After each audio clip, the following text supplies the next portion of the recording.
Fala aí pessoal, eu sou o Jorge Nicola, bem-vindos a mais um vídeo do canal, sempre bom ter vocês por aqui. Antes de mais nada, deixa eu só pedir para deixar like, se inscrever no canal e ativar todas as notificações, combinado? Quero falar agora sobre a chance de o São Paulo dar um chapéu no Corinthians. Vale a lembrança de que há semanas o Corinthians negocia a contratação do colombiano Christian Borja, 31 anos de idade, jogou bastante tempo no Sporting, disputou a última temporada pelo Braga e está livre no mercado, não precisaria pagar nada para contratar.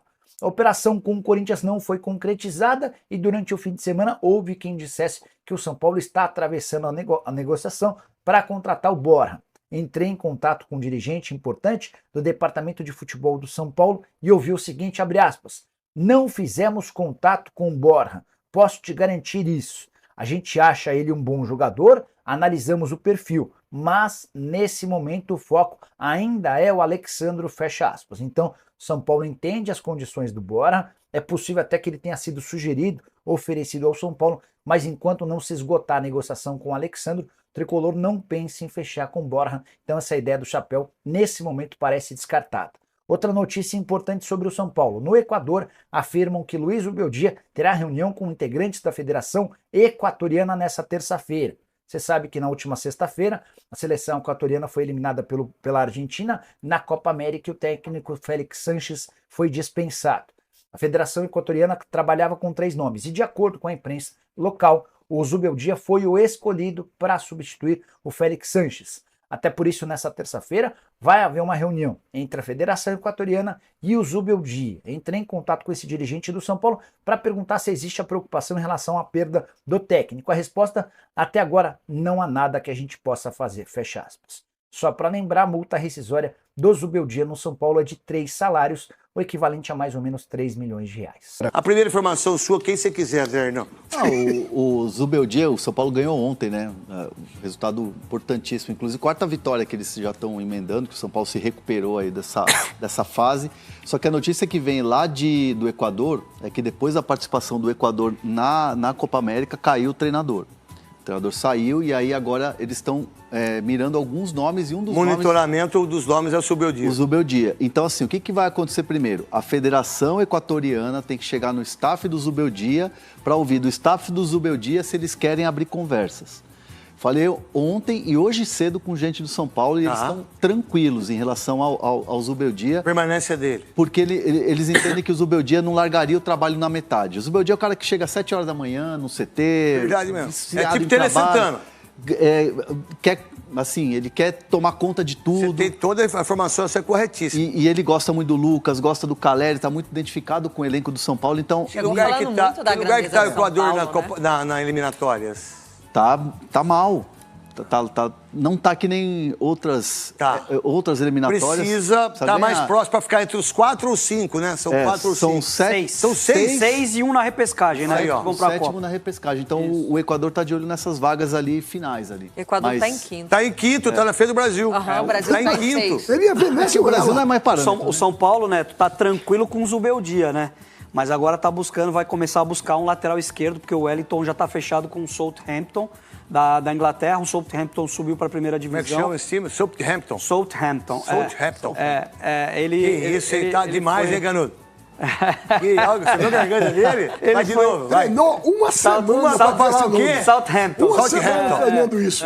E aí o Wellington já está sendo negociado, o empresário foi na semana passada para a Inglaterra, já acertou tudo, só que o São Paulo, o contrato dele vence em dezembro, o São Paulo quer uma compensação financeira para liberar ele nessa janela agora. Por isso que ele não renovou? Não vai facilitar, tá? Não vai facilitar porque não tem outro lateral esquerdo, mas já está em busca, a informação que eu tenho é que o São Paulo já está procurando um lateral esquerdo para substituir o Wellington, que era um problema, mas já era um problema antes as laterais do São Paulo. Teve um problema nas laterais. Porque o Caio Paulista foi embora, né? É o terceiro reserva do Palmeiras e era o cara que estava jogando muito no São Paulo. Exato. A outra informação sua, André Hernan, aqui no apito final. É nessa pegada do Gustavinho aqui. O São Paulo tem 2 nomes. O primeiro nome da lista, o ficha 1, é o Alexandro, que não está mais na Juventus. Só que ele ainda não respondeu para o São Paulo se vai voltar ao futebol brasileiro.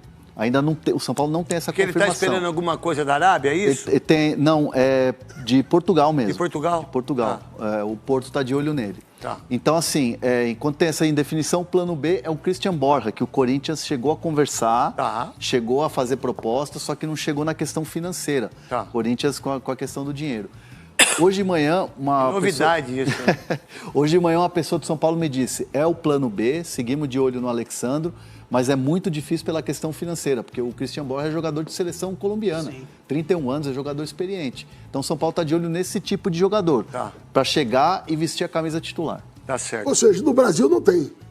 Hoje... Mas tá muito ruim. É isso que eu estou dizendo. É muito louco, né? É uma posição Saiu o extremamente Wellington, fica com maior dificuldade para encontrar no mercado brasileiro alguém que o substitua. O Palmeiras foram 2 jogadores, um uruguaio os e dois outro... uruguaios. Os dois são uruguaios, Piquerez também? Vinha e Piquerez. Vinha e Piquerez. Porque, por sinal, o Vinha voltou para onde?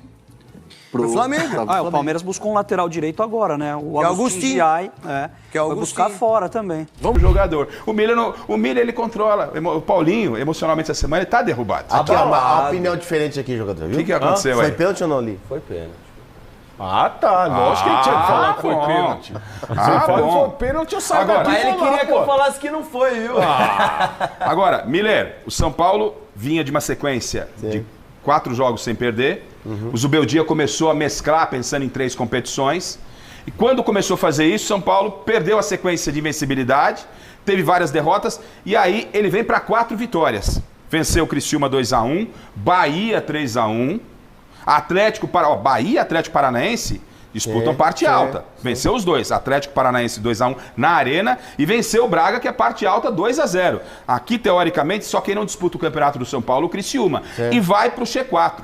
4º lugar com 27 pontos. E venceu o Cruzeiro também, que está em 7º. Tô falando nessa sequência, né? Ah, tá. A pergunta, com isso colocado, e o Miller fala já do jogo, e depois a pergunta é, com esse momento, consegue olhar para título ou, gente, é briga de G4 para esse São Paulo? E o jogo de ontem, Miller? Não, o jogo de ontem, o São Paulo foi jogou muita bola, mereceu a vitória do começo ao final do jogo. O time do Bragantino, claro, sem o Elinho, é um outro time, porque o Elinho tá jogando muita bola, né? Sim. Mas o São Paulo tem um diferencial, nós sabemos todos, não é, Bacete? O Lucas, ele realmente é um jogador diferente. Desequilibra. Ele desequilibra as partidas, né? Ontem ele foi um fator, assim, preponderante para a vitória do São Paulo, né, Lucas?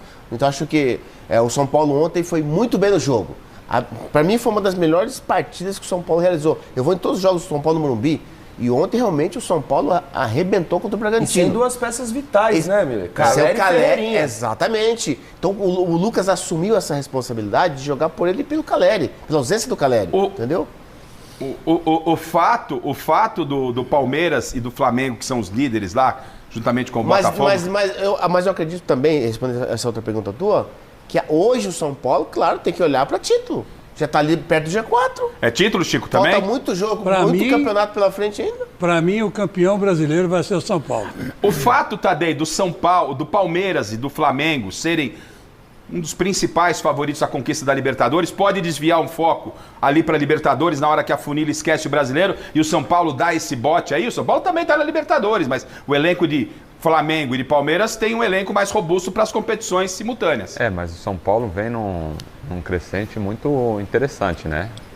Mesmo com, como foi dito, com 2 jogadores que são titulares absolutos que não estavam, o São Paulo fez uma partida excepcional contra um time difícil de jogar. Um time time chato. Chato, contra todos os times grandes, é encardido. Então, eu acho sim que o São Paulo tem que ver lá, não só chegar entre os 4, mas para brigar por título. De olho sim, até porque é o São Paulo, é um time de tradição. Mas pode perder o Zubeldia, hein? Rafa, então, tirando da minha boca, tem um detalhe interessante que é esse. Se por um acaso, eu estava conversando aqui com o Bacete, nós dois São Paulinos, né? O São Paulo perdeu o Osório para a seleção mexicana. Tá. Perdeu o Baúza para a seleção argentina. Isso. Perdeu o Dorival para a seleção brasileira. Tá. Dificilmente um treinador fala não para uma seleção. Vamos ver, o Zubeldia não estava no banco ontem, porque de novo foi expulso, tem que melhorar isso, hein, Zubeldia? Critiquei muito o Abel, você está indo para o mesmo caminho. Você volta num jogo, já é suspenso no outro, atrapalha o São Paulo, né? Não tem um peso, 2 medidas, não. Aí, o auxiliar técnico, integrante da comissão, foi perguntado sobre esse interesse da seleção equatoriana no Zubeldia. Lá no Equador, todo mundo conhece muito bem o trabalho do Zubeldia. Vamos ouvir o que o integrante da comissão técnica do Zubeldia falou dessa possibilidade de uma proposta da seleção equatoriana para o técnico do São Paulo. Nosotros estamos hoy en Sao Paulo estamos muy a gusto, muy gustosos de ficar acá. Tenemos un compromiso, un contrato. Después se va a especular siempre, no solamente Luis, está Almada, están 4 o 5 entrenadores más. Entonces, en cuanto a nosotros como comisión técnica, nuestro pensamento e nosso trabalho está em São Paulo. O pensamento está em São Paulo, mas se vê uma proposta, estuda, né, Paulo? Vai estudar, mas eu acho que eu creio que esse desafio de estar em São Paulo, Campeonato Brasileiro, eu creio que ele fica.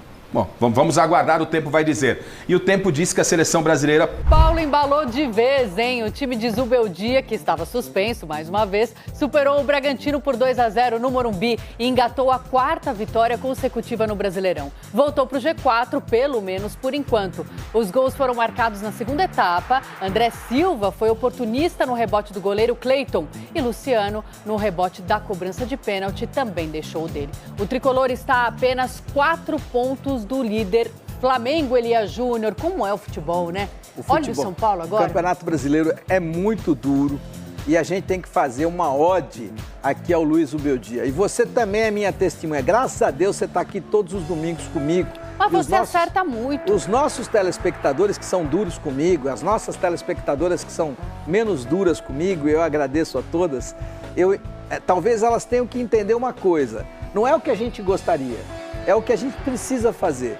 Quando o Zubeldia chegou, não é que eu não gostava do Thiago Carpini, eu continuo a gostar do Carpini, acho o Carpini um baita de um profissional que vai evoluir muito ainda e vai ser técnico dos grandes com muita qualidade, porque sabe muito de bola.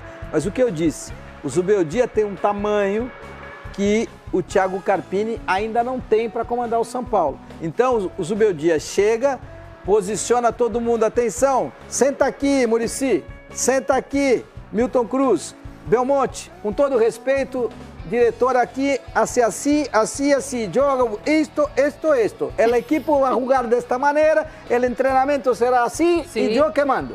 E aí todo mundo ficou caladinho, por quê? Zubeldia tem tamanho, e aí ele tem tamanho e tem retrospecto. Desde que ele chegou, o São Paulo é o time que mais pontos fez no Campeonato Brasileiro. Você pega o time do São Paulo, só a partir do momento que o Zubeldia chega ao time, seria o primeiro colocado do Campeonato Brasileiro. Agora, tá suspenso de novo, tava, né, ontem. Precisa dar uma respirada, como a gente pedia pro Abel Ferreira também. Dá uma meditada, respirar, Zuba.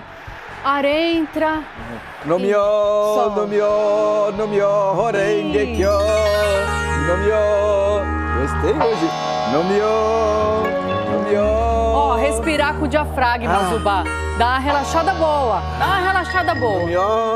No mio. É o mantra?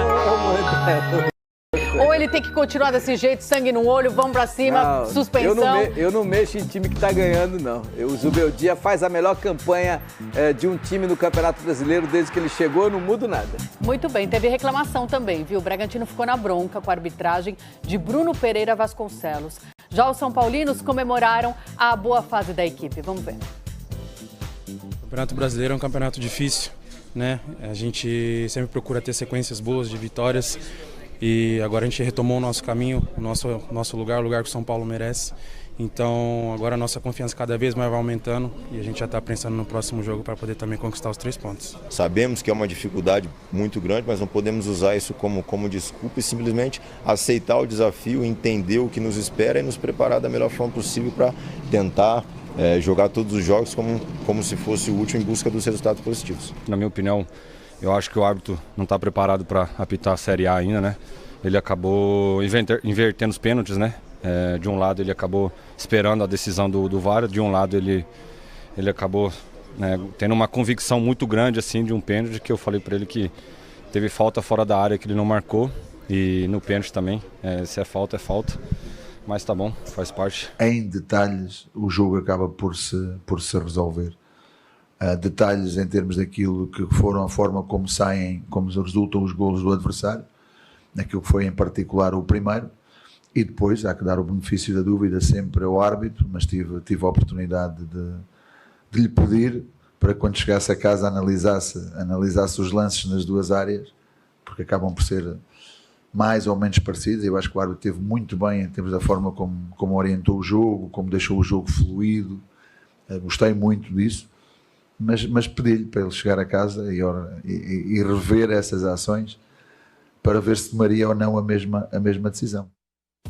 Eu gosto muito do Pedro Caixinha. Você gosta, né? Você sempre fala dele. Ó, São Paulo sem Ferreirinha, tá numa ótima fase, sem Caleri, conseguiu manter um ótimo nível do seu futebol. Entrou de vez na briga pelo título, Tricolor? Entrou de vez na briga pelo título. Pode brilhar o olhinho, torcedor e torcedora São Paulina, porque esse time vai dar caldo. Que, aliás, a torcida do São Paulo fez bonito ontem, lotado. Mais uma vez. 46 mil Mais pessoas. uma vez. São Paulo está dando mostras de ter uma torcida que eu, sinceramente, não imaginava que pudesse ser tão qualificada, eficiente e longeva, porque não é de hoje. O São Paulo vem lotando o Morumbi há mais de um ano. É impressionante. Parabéns. Daqui a pouco...